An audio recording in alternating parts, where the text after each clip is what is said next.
कहते हैं कि हमें कभी किसी को छोटा और कमज़ोर नहीं समझना चाहिए। आइए जानते हैं चींटी और हाथी नामक एक छोटी सी कहानी के माध्यम से। एक चींटी थी।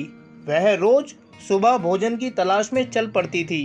परिवार की सभी चींटियां उसके पीछे पीछे चलती। वहीं एक हाथी रहता था। वह दिन भर इधर उधर घूमता रहता, जंगल के पेड़ पौधों को तोड़ता। कभी कभी हाथी अपनी सूंड में पानी भरकर लाता और जंगल के जानवरों पर डाल देता। जंगल के जानवर उससे बहुत परेशान रहते। हाथी की एक और आदत भी थी, जहाँ कहीं भी वह चींटियों को देखता कुचल देता। चींटी यह सब देखती और दुखी होती। एक दिन चींटी ने हाथी से कहा, तुम दूसरों को बहुत सताते हो, यह बात ठीक नहीं है। हाथी बोला, चुप रहो, तुम बहुत छोटी हो, मैं चाहूँ जो करूँ, ज़्यादा बोलोगी तो तुम्हें भी कुचल दूंगा।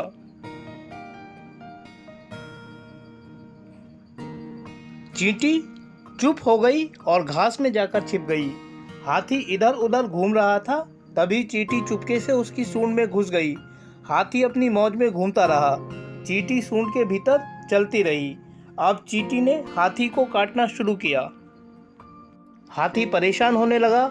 उसने सूंड को जोर जोर से हिलाया, पर उसकी परेशानी किसी तरह भी कम न हुई। तब चींटी बोली, तुम भी तो दूसरों को बहुत सताते हो, अब परेशान क्यों हो रहे हो? चींटी हाथी को काटती रही।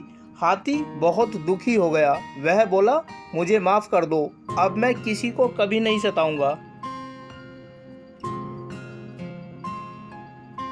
चींटी को दया आ गई। वह हाथी की सूंड से बाहर निकल आई।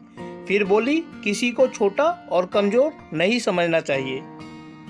तो दोस्तों, देखा आपने किस तरह से एक छोटी सी चींटी ने हाथी को परेशान किया और उसे सबक सिखाया कि हमें अपनी ज़िंदगी में कभी भी किसी को छोटा और कमज़ोर नहीं समझना चाहिए, क्योंकि वक्त आने पर हर छोटा कभी ना कभी बड़ा और ताकतवर ज़रूर बन जाता है।